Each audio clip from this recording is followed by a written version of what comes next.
Hello everyone, today is December 12th, 2014, and it's a nice snowy day here in Ontario. And my last video I kind of did a recap on the market that I did this past year, this farmer's market I did this past summer, and kind of my thoughts on it. I know it was a little bit long and I kind of rambled, but I just wanted to get all my thoughts out. But in any case, this video I want to talk about my plans for next year's market, kind of to the point. I think I'm to the point now. I've only done markets for 1 year, but I feel I learned enough to step it up to a bigger market, or more so one that gets more people, more traffic. That's kind of the next step in kind of evolving through this market business. I really would love to be able to have a stand here at the farm, but with the horses and the way that things are set up, it's not feasible to do that. Maybe down the line, a few years, depending on how the business is, maybe that will work out. However, for next year, my plan is to kind of branch out. The market I did this year was the closest one to my house. It's by far the smallest one in the area. Now, there are 2 other markets within probably 5 to 10 miles of here, which isn't very far. And the thing is the one market was on a Thursday. The market I did was on a Wednesday night. This one's on a Thursday night, and it's actually in the town just north of me. And I thought about that one, and I inquired during the summer if they had spots available for the rest of the summer. Say this was July or August, because I was quite unhappy the one I was at. I wanted to kind of branch out.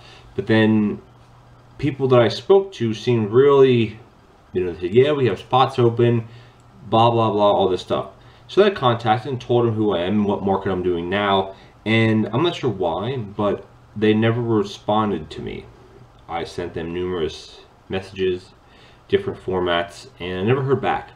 Now, I don't know if it's because they didn't want to associate one market with the other, or I've heard actually stories that this market that I'm talking about now kind of stole a bunch of vendors away from the market that I did last year, or, in 2013. And so there might be a little bit of tension there. At the end of the day, money for the people holding the event is money coming in, so to me it shouldn't matter.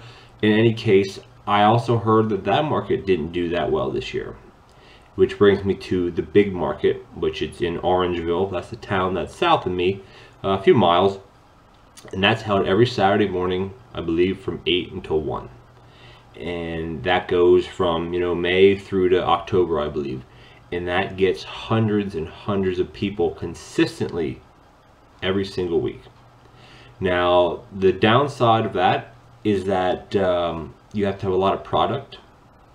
However, if you think about it, I thought about it anyways, I won't be the only vegetable vendor there. I won't be the only one selling canned goods. No, there'll be 5 or 6 or 8, I have no idea. This past year when I went down, I counted at least 5 to 6 pure vegetable vendors. I looked at some of their products, and I may say that I thought some of my stuff was better, looked nicer. But then they also had things that looked nicer than mine, or they had different things. It's tough to kind of please everybody when it comes to what you have for sale. So I think you have to kind of just grow what grows well for you, what you like growing, and then try to sell it. And then learn every year. So that would be the next step up. So I don't think I necessarily would need to grow any more product or products, because there's competition now. And not that anybody's undercutting the other person or stuff like that. It doesn't really, that's frowned upon with farmers markets. You want to try to, if the guy's selling tomatoes for $3 a quart, you should sell them within 25 cents, either higher or lower of that. Because if not, it rubs the other vendors the wrong way, because some people just go in there to undercut them. They're not really trying to make a living off of it, and all that stuff, which you would think that would kind of make sense. But at the end of the day, stores do it these days. Walmart, they undercut everybody. Stuff's in from China, wherever. That's not what this video is about. But anyway, still local stuff. So I still don't think I'd have to grow more, but I might want to, instead of having tons of varieties of things, keep it to 1 or 2 varieties of a specific plant, but grow more types of plants, if that makes sense. Instead of growing 4 or 5 types of zucchini or summer squash, grow 2, maybe 3. Cut it down, but cut down to grow what grew well this year.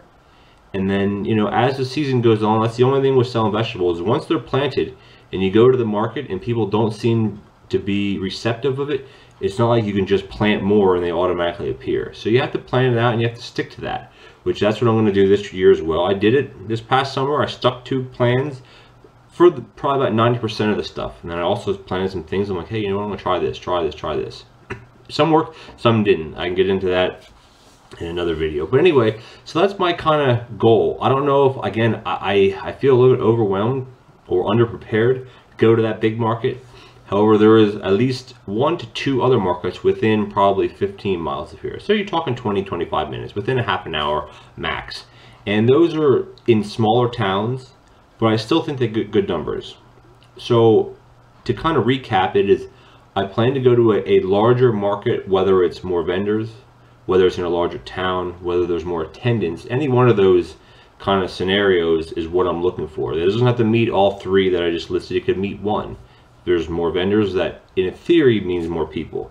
There's more people just by talking to past vendors and, you know, stuff like that, then that's great too. I haven't really started searching for other markets yet. I've kind of just been, you know, I've been thinking about ones that I know of. It's still just the middle of December. I have 2.5 months before I start planting my tomatoes and peppers and even eggplant maybe this year.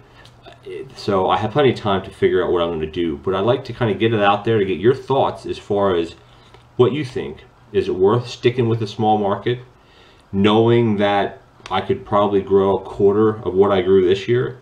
Is it worth going to 2 markets? Is it worth going to 2 smaller ones 2 different days versus 1 large one? Because if you go to 2 of them, in theory, you're getting twice the amount of people, different people. But then you're also talking 2 days that you have to be away. And the way the farm's set up with the horses and this and that, like, I need to be here. I can't be away 2 or 3 days out of the week.